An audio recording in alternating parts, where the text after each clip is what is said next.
Lordly ಬಶಾಕ್ ದರ್ಗಾದಲ್ಲಿನ ಶಿವಲಿಂಗಕ್ಕೆ ಪೂಜೆಯನ್ನ ಸಲ್ಲಿಸಲಾಗಿದೆ. ಕಲಬುರಗಿ ಜಿಲ್ಲೆ ಆಳಂದ ಪಟ್ಟಣದ ಬಳಿಯ ದರ್ಗಾ ಇದು. ಕಡಗಂಚಿ ಮಠದ ವೀರಭದ್ರ ಶಿವಾಚಾರ್ಯರಿಂದ ಪೂಜೆಯನ್ನ ಸಲ್ಲಿಸಲಾಗಿದೆ. ರಾಘವ್ ಚೈತನ್ಯ ಶಿವಲಿಂಗಕ್ಕೆ ಪೂಜೆಯನ್ನ ಸಲ್ಲಿಸಿದ್ದಾರೆ ಮುಖಂಡರು. ಸ್ವಾಮೀಜಿ, ಹಿಂದೂ ಮುಖಂಡರಿಂದ ಪೂಜೆಯನ್ನ ಸಲ್ಲಿಸಲಾಗಿದೆ. ಶಿವಾಚಾರ್ಯರ ನೇತೃತ್ವದಲ್ಲಿ 10 ಜನರಿಂದ ಶಿವಪೂಜೆ ನಡೆದಿದೆ. ಹೈಕೋರ್ಟ್ 15 ಜನರಿಗೆ ಅವಕಾಶವನ್ನ ನೀಡಲಾಗಿತ್ತು. 10 ಜನರಿಂದ ಇವತ್ತು ದರ್ಗಾದಲ್ಲಿ ಪೂಜೆಯನ್ನ ಸಲ್ಲಿಕೆ ಮಾಡಲಾಗಿದೆ. ಕಲಬುರಗಿ ಜಿಲ್ಲೆಯ ಲಾಡ್ಲೆ ಬಶಾಕ್ ದರ್ಗಾದಲ್ಲಿರುವ ರಾಘವ ಚೈತನ್ಯ ಶಿವಲಿಂಗಕ್ಕೆ ಶಿವರಾತ್ರಿಯ ದಿನದಂದು ಇವತ್ತು ಪೂಜೆಯನ್ನ ಸಲ್ಲಿಸಲಾಗಿದೆ. ಇದಕ್ಕೆ ಹೈಕೋರ್ಟ್ ಅನುಮತಿಯನ್ನ ಕೂಡ ನೀಡಿತ್ತು.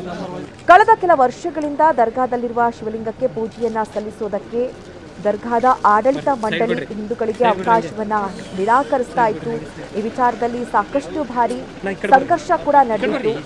ಈ ಬಾರಿ ಶಿವರಾತ್ರಿಗೂ ಮುನ್ನವೇ ಅಲ್ಲಿ ಪೂಜೆ ಸಲ್ಲಿಸಬೇಕು ಅಂತ ಹೇಳಿ, ಅದಕ್ಕೆ ಅವಕಾಶವನ್ನ ಕಲ್ಪಿಸಿಕೊಡ್ಬೇಕು ಅಂತ ಹೇಳಿ ನ್ಯಾಯಾಲಯಕ್ಕೆ ಮನವಿಯನ್ನ ಸಲ್ಲಿಸಲಾಗಿತ್ತು. ಹೀಗಾಗಿ ಕರ್ನಾಟಕದ ಹೈಕೋರ್ಟ್ ಅದಕ್ಕೆ ಅವಕಾಶವನ್ನ ಕೊಟ್ಟಿದೆ. 15 ಜನರಿಗೆ ಅಂದ್ರೆ ಸಾರ್ವಜನಿಕರಿಗೆ ಅವಕಾಶ ಇರಲಿಲ್ಲ.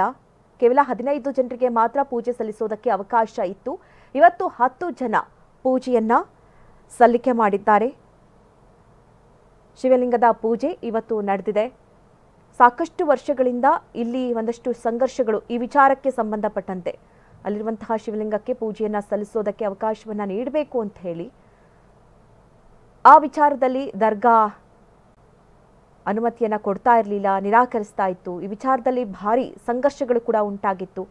ಆದರೆ ಅಲ್ಲಿ ನಾವು ಶಿವಪೂಜೆಯನ್ನ ಮಾಡಲೇಬೇಕು, ಶಿವಲಿಂಗಕ್ಕೆ ಪೂಜೆಯನ್ನ ಸಲ್ಲಿಸಲೇಬೇಕು, ಅದರಲ್ಲೂ ಈ ಬಾರಿ ಶಿವರಾತ್ರಿಯ ದಿನದಂದು ಪೂಜೆಯನ್ನ ಸಲ್ಲಿಸುವುದಕ್ಕೆ ಅವಕಾಶವನ್ನ ಮಾಡಿಕೊಡ್ಲೇಬೇಕು ಅಂತ ಹೇಳಿ ಕೇಳಿದಾಗ ಹೈಕೋರ್ಟ್ ಈ ಬಗ್ಗೆ ಅನುಮತಿಯನ್ನ ಕೊಟ್ಟಿತ್ತು.